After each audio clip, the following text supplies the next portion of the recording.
Welcome to the Close More Deals podcast. I'm your host, Scott Dillingham. Today, I'm going to be talking to you about private lending. Now, most people know what private lending is. However, there are a lot of sharks out there, and I'm going to show you guys ways on how to maximize this for your clients based on due diligence on the back end, and as well as some creative ways that we've used private lending to help a client get approved for their loans. So, with private lending, what I have found is a lot of people, and listen, this is everybody in the world, including maybe even you. And if it's you, not trying to offend you, but it's true. People are lazy. Not everybody, right? But over time, right? You look at civilization. Back in the day, everything was done by hand, right? Empires were built by hand. Everybody's working, everybody's moving. Now with technology and AI and all these other things, like we don't do nearly the same as what we used to. And we love TV, entertainment, cell phones, scrolling on social media. You know what I mean? So my point is we're kind of lazy. Like really, if we think about it. Or maybe the better term is we enjoy leisure time too much. So anyways, I want to paint that picture because what happens is brokers are the same way. So the goal is to get the client approved for the mortgage. So quite often, whenever we hear of a client needing a private lender, brokers generally will go, and this is not all brokers, but they generally will go with the path of least resistance, and they'll just call up the lender that they know will get the job done. That is sort of what we are trained for is to optimize and find the best lender for the client. Now, the thing is they're placing getting the approval as the number one criteria, which is super, super important. But matched up to that should be rate and term. And that's how we do it. So it's drastically different. We see it all the time where clients are coming to us with approvals on a first mortgage from anywhere from 9 to 12%, which is like the average in the private lending market. So I'm not saying like that's crazy, but like we're getting loans done at 5.99 and like low fees. Like, so what I'm trying to say here is there's lenders that have better pricing that are out there. And a lot of brokers are lazy. So they're not looking for that. They're just going to that one. Oh, you need a private lender? Okay, here you go. And yes, it helps your client, but it also doesn't help your client because if they're paying too much into the deal, it can really hinder their equity position, which might also reduce their ability to sell in the future, right? Like maybe this is a temporary home for them just to get something now. And it happens all the time. I'll give you some examples, like I said, in a second, but where this is just something temporary. They just wanted to get into the market. But if the terms are too high and then you go to sell, right, and there's no equity because they were in an interest-only mortgage or the payments were too high that they couldn't pay anything down.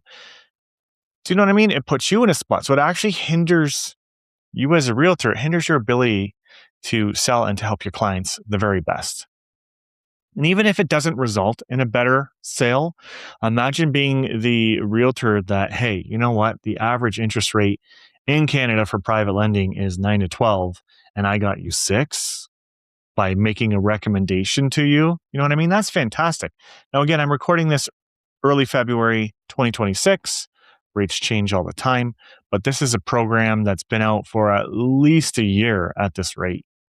So it is for an Ontario and an Alberta-based lender.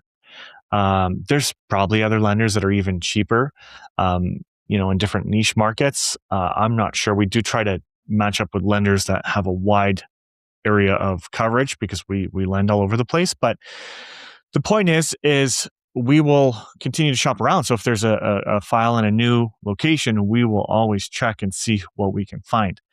But the point here is to get your client the best deal.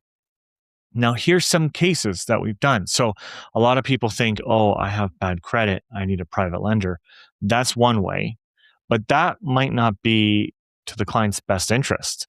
We declined a client the other day. She had a large down payment. She wanted to buy her own home because she's getting into a fight with her family. and she lives with them and wants to move out. And we told her no, because she doesn't have the money to pay it. Do you know what I mean? Like, so we do look at those things, and I realize from the realtor standpoint, you might say, "Oh, well, that sucks. I could have got a sale." But this client's realtor was 100% on board. They're like, "I agree. We don't want to set a client up for failure. I don't want that on my name." Right. So that is one way that we do it. But another way, is like, say a client is moving from one province to another province and they haven't lined up their job yet, but we know based on their previous job, a ballpark of the income that they can get once they secure a job. We will then give them a private loan up to what those amounts should be. There's different tools that you can check for the average income, like Glassdoor, even some AI tools. You can have them research and say, "Hey, what's the income in this area?" And it will research and pull in sources for you, so you can kind of see. So we set clients up that way safely, right? We don't just let them buy whatever they want. We like say, okay, well, this is what let's say a nurse, right? Maybe a nurse in Alberta makes more than a nurse in Saskatchewan. Just making this up, right? So let's say they're moving to Saskatchewan. We're going to find out what nurses make there. And that income is what we'll use on the application, and we'll find out their max approval, and then we'll get them the private loan. Now, the private loan is only temporary until they do get employment, and then we're going to switch to a regular lender. So that has been a fantastic one. Bridge loans has been another one. So say a client is selling their home and they want to buy another home. They have a lot of equity in the home, but the market's a little slower, so they haven't sold it yet. We'll do a blanket loan or a bridge loan with a private lender. It covers both properties they can buy, and then it gives them that window to sell. And once they sell and pay off that private loan, we'll then replace that with a regular traditional lender. Because the banks, they're not going to do stuff like this. And sometimes the client, because what a bank could do, the bank could refinance the existing home and then give them the loan on the new home. But what if they don't qualify for both homes, right? Like, what if their max budget only supports one home? That's where we like to use private lending. Do you know what I mean? So we try to use it in those creative scenarios. Maybe an investor's trying to renovate a property that's needs a lot of work, right? We'll tap into this, as opposed to, oh, you're losing your house. Let's get this set up. And which sometimes that is a viable option, right? Like if someone's been laid off and they're reapplying for a job, that can help too. Just there's all these different scenarios. But my point of all of this, and what I want you guys to know, is that we do always look at the exit, and we do always look at who can give your client the best rate.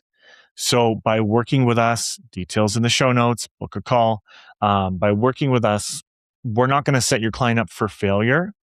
Do you know what I mean? So it's going to keep you having a good name with your customer, and we're going to do everything we can to obviously get it approved, and just make it work and save them the most money at the same time. So we make you look like a hero in this case, right? It's not these ridiculous interest rates that we hear from brokers all the time, or brokers charging these crazy fees because they know a private loan is the only option for the client. So they're just ridiculous in pricing. We don't do that either. I mean, our max that we charge is 2%. Depending on the loan size, we'll go down as low as 1 on a private loan. That's what we do. I'm putting it out there, right? Just so you know. The lenders have their own fee. Sometimes they pay us, sometimes they don't. If they pay us, we reduce our fee, or it's not even there, right? Because we're getting it from the lender. So there's all these different options, but that's kind of where we are. Wanted to share this with you. I hope it was valuable. And if you liked it, please share it with a friend. Look forward to seeing you next week. Take care.